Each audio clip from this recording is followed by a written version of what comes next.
Welcome to the orientation of your Fabian HFOi ventilator screen. There is a video clip or a YouTube clip available on the setup of the circuit. We decided to make a short video clip so that if you want to see something specifically, you can just go and watch this specific clip and not have it as a long video. So please note that there is a complete clip available on how to do the setup of your circuit and calibrating your flow sensor. So we're going to move over to the orientation of the front panel of your ventilator, and I'm just going to show you the basics of the ventilator. I'm not going to go into modes. I'm just going to show you how to operate and use your machine.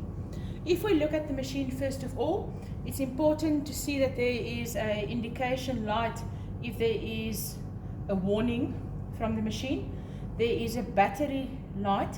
Currently it is blinking, meaning we are currently on electricity and the battery is charging. If you are running this machine from battery, you can see that the electricity one will be off and your top battery one will be on, showing you that you're running your machine from battery and not from electricity. That being said, your first little block on your machine at the top shows you a little baby, which means we are in neonatal mode. And next to it, it shows you a battery to show you that your machine is 99% charged at the moment.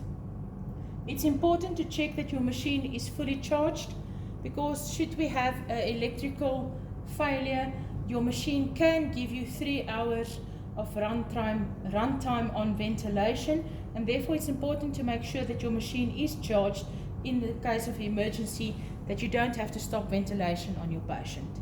The next screen is your alarm screen, or I call it the bells and whistle screen, because it will scream at you if there's a problem with your patient. At this moment you can see that it's a grey screen and there was a low beep alarm. If I go and press the alarm again, it's going to take that message away because I acknowledged that I have fixed the problem. I just quickly want to disconnect a circuit so that I can get an alarm.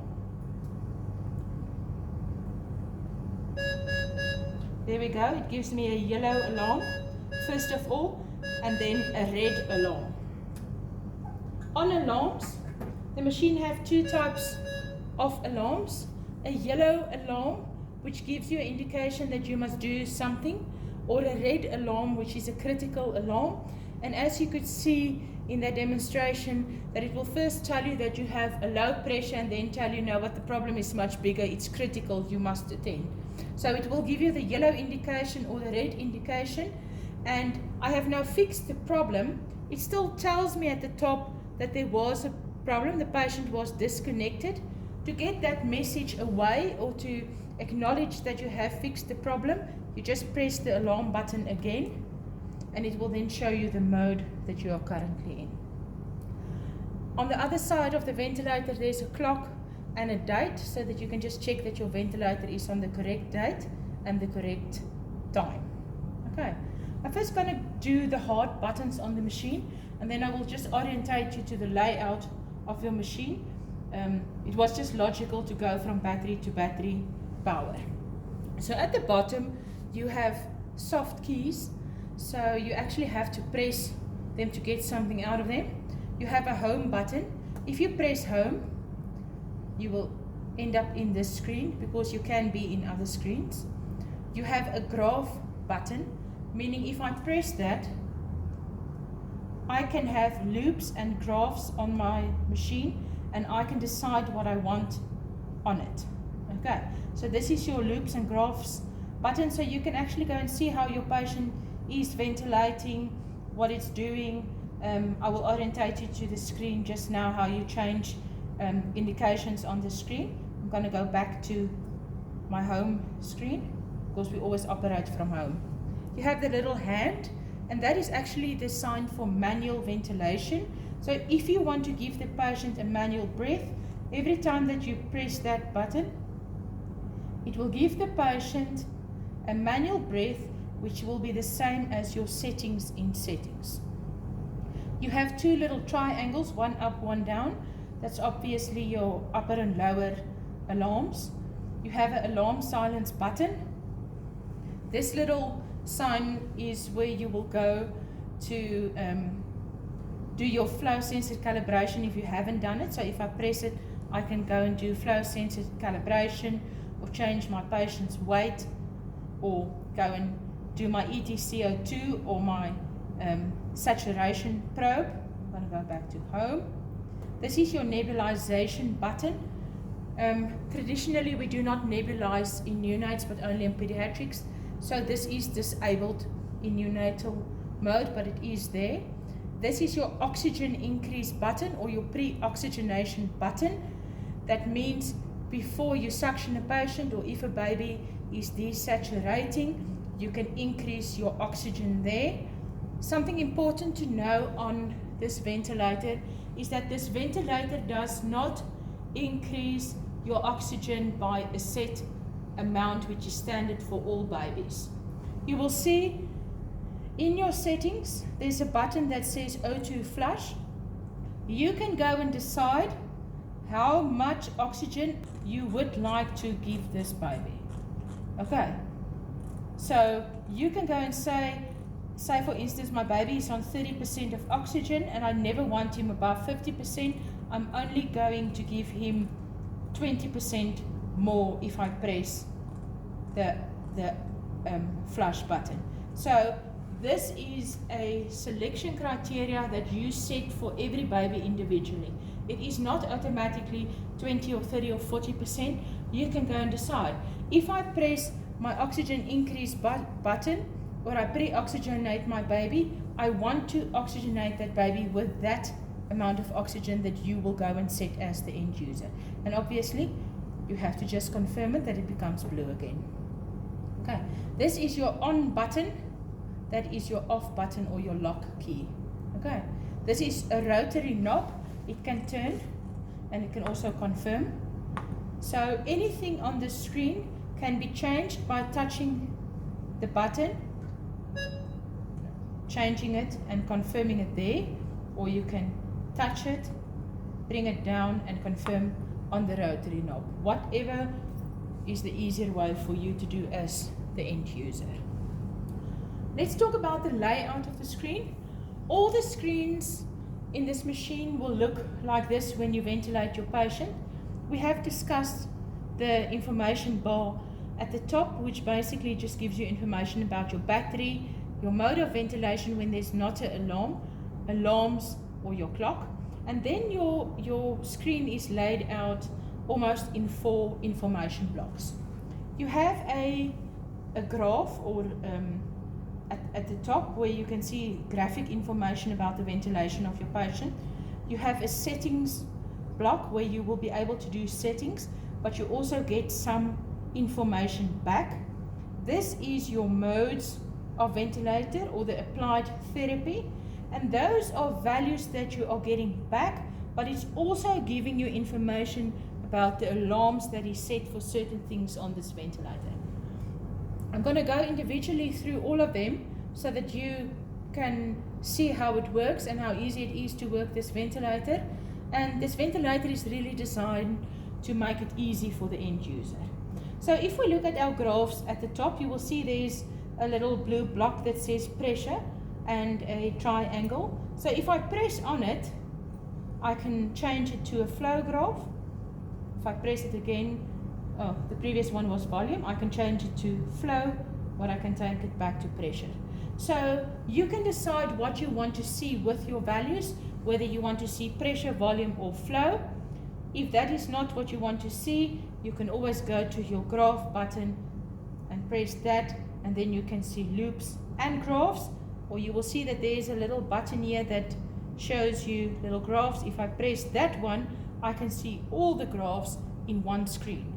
So you can literally go and see what you would want to see on this patient.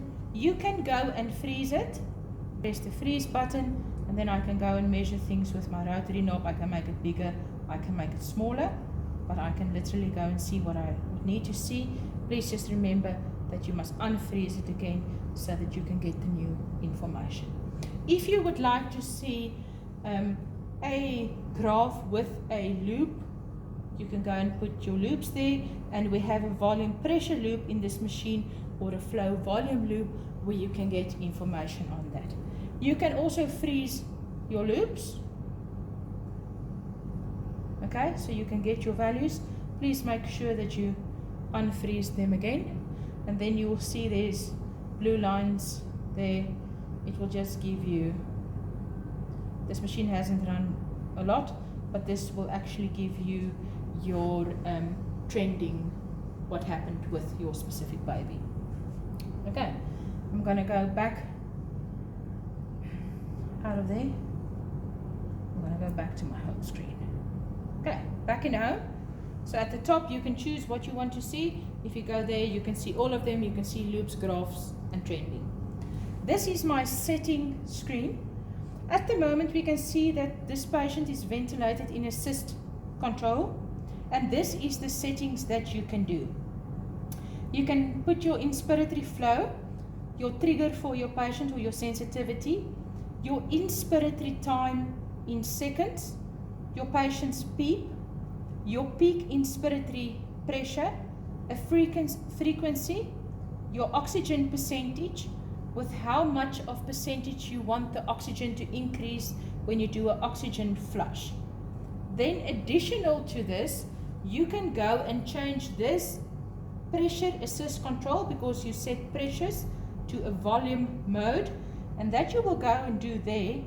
You will tell the ventilator what is the maximum pressure that you will allow in this patient, say for instance 15, and you want to tell him what you want your tidal volume to be in milliliters, not milliliters per kilogram, milliliters. Therefore, say for instance for our kilogram baby, we want him to have a tidal volume of 10 times 60, hey? You have to just go back. Let's make it 22 for instance. I'm telling him that I want a pressure max of 15 and I want a volume guarantee of, say for instance, 22 mils. If I press that button, you will see that it becomes green, and now I am in a volume mode. He will now volume guarantee my patient, but he will never go above a pressure of 15. Okay, this is a built-in safety mechanism for the machine. So originally you set a pressure mode, you can then go and volume guarantee it, and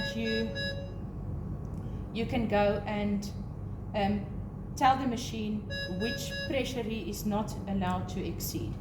If we look at it at the top now, it says VT not reached, and it can't be reached because my pressure is too low. Okay, so originally when you switch the machine on, you might think that the machine only has pressure modes.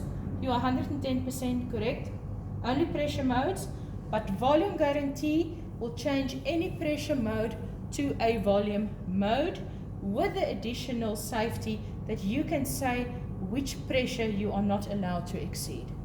Okay, there's always a question also about volume guarantee. How safe is volume guarantee? Let's just put it on a safety of 6 mils there.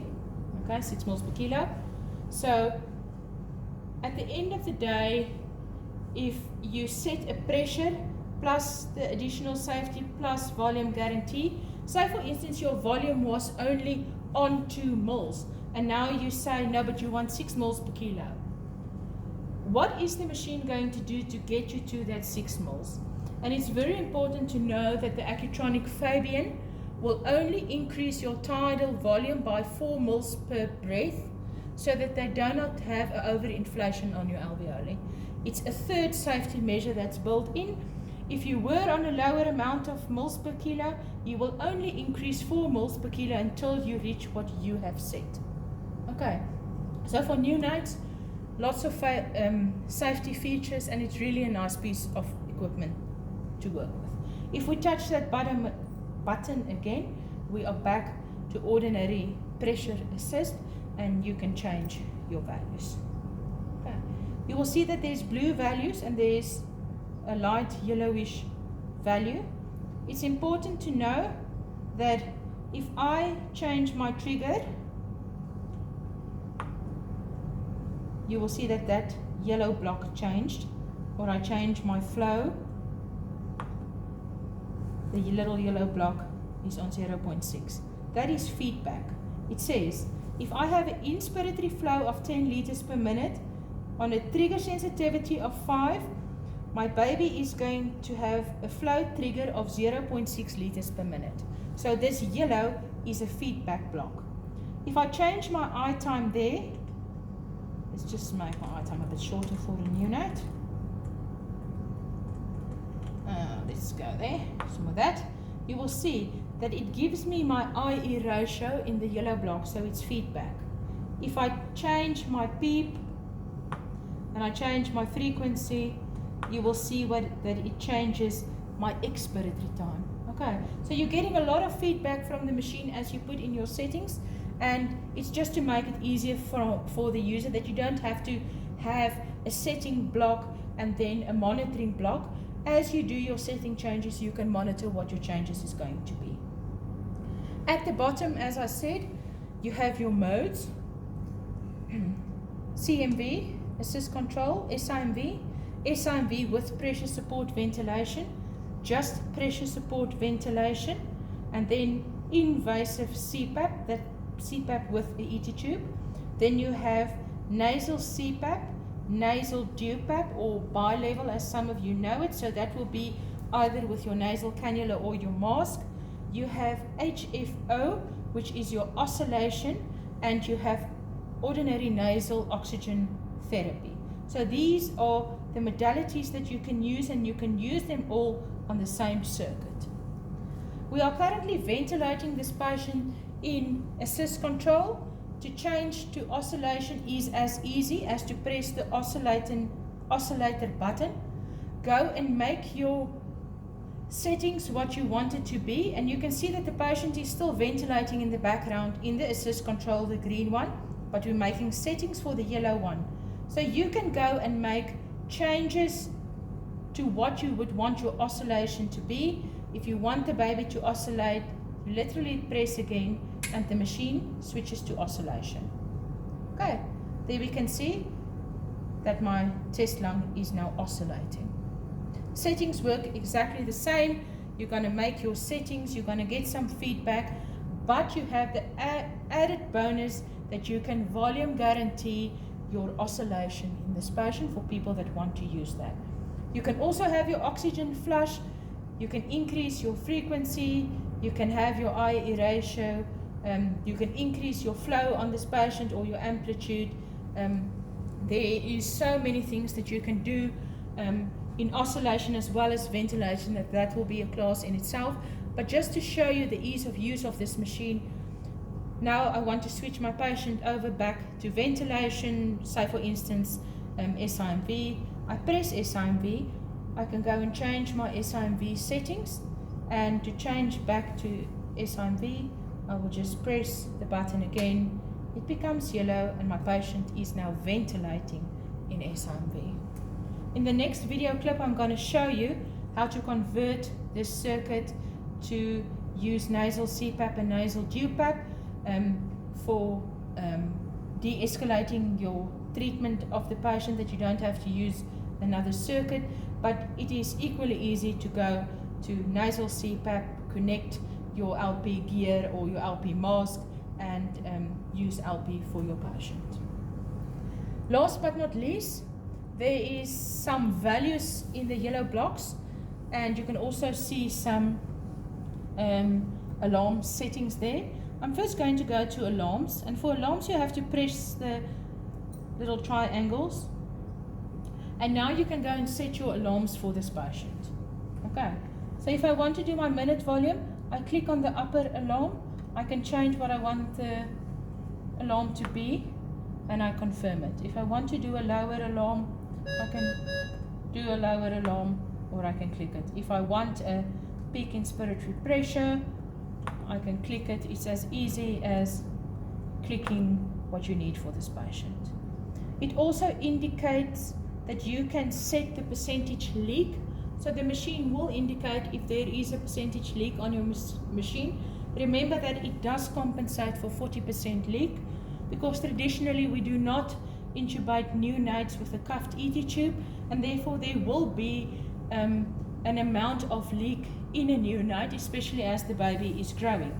But the machine does compensate for 40% of leak, but you can still read the leak. You can still have an alarm for leak that says high tube leak. So I said it there now. So now it will tell you if the leak is increasing, especially for those little ones that wiggle and you don't know if the tube is migrating or whatever. Put your leak on, put your leak alarm on. You will see if the leak increases, and it will give you the alarm for leak. Otherwise the machine compensates. There's an apnea in seconds, so you can go and switch your apnea ventilation on how many seconds ideally you would want it. I think the highest it can go is 20 seconds of apnea, which is an extremely long apnea for a neonate in any case. I'm just going to switch it off because I'm on a test lung. Okay, but alarms, as simple as that. If you want to go out of your alarms, you go back there. Just another thing on alarms, if I press it there, you can do an auto set. I always advocate that people do not do an auto set. Remember, if you get a value from a machine and you auto set, it's going to put it a certain percentage above and a certain percentage low. If you get a new value, it's going to do a certain percentage above, a certain percentage below. But the machine does not have the intelligence to tell you what is too low for your baby. So for me, alarms is really a critical point of nursing or the end user, and you need to go and say what is the safe zones of your patient. So I advocate that you don't use auto set, but it is there, and then you can go and do a show your log. So it will literally show you every alarm that this machine has ever heard. Okay, so you can go back and see what was your machine alarming about, and you can just scroll between your alarms. I'm going to go back to my home screen. Home screen, there we go. We get certain values from this machine, and it's additional to this feedback. You also get that. So you have a peak inspiratory pressure that it will give you. It has a compliance, a mean pressure, a C20, which is a static pressure measured. It measures your actual PEEP given to the patient. It measures your resistance. So it does resistance, compliance, and C20 for you. It will measure your minute volume, your share percentage of minute volume mandatory. So it will tell you of your total minute volume, how much of that minute volume was mandatory because of your settings. So the rest then will be obviously spontaneous. But I'm currently not touching the test lung, so my minute volume is 0.06 and my share percentage is 100% because the machine is actually doing all the work. If I actually start playing with my machine, you will see that the share percentage decreases. So only 7 or 84% of my mandatory volume is now because of my mandatory breath. So there's a lot of information that you can get from the machine. There's your tidal volume expiratory mandatory. Okay, so it measures your mandatory expiratory as well, there we get the naam Afrikaans, your tidal volume spontaneous. So it will tell you what is your tidal volumes on your mandatory breaths as well as your tidal volumes on your spontaneous breaths. It measures your patient frequency. If there's nothing spontaneous on the patient, it will equal your frequency in your set block. Otherwise, it will obviously be higher, and it will tell you your leak percentage. Okay, you can see that there's a 2 out of 3. That is that there is more than one screen behind this. You can see that there's 3 screens. If I press there, it opens the 3rd screen for me. Again, it gives me PIP, pressure mean, minute volume, mandatory leak. It will give you your oxygen, which I have switched off for the demonstration purposes because I'm not connected to oxygen in the auditorium. You can do your SATs, so you can connect the SATs probe to the machine. It can give you your patient's SATs, and it does it with Massimo technology. or you can even do your patient's ETCO2, which gives you a lot of information on a patient, and you can actually do trending for this neonate on the Fabian. In screen number 1, almost looks the same as screen number 2. And the only reason why there is 3 screens is because in oscillation, for instance, it uses different screens to have enough space for it. So you will see that some of it is duplicated, some of the layout is different, but at the end of the day, in different modes, it does use all the screens. Okay. I think that is basically what we need to know about our screens. I think the best way of using the ventilator is actually playing with it. And whenever you are in a screen or in a place that you don't know where you want to be, the rule of ventilation is go back home. So if you go in there and you don't know where to be or whatever, go back home. If you are in your graph screen and you don't know where you need to be, go back home and you go back to your orientation screen. And this is basically the Fabian Acutronic HFOi. Lovely machine to use, and I hope that you will have a lot of ventilator days and ventilator pleasure out of this. Thank you.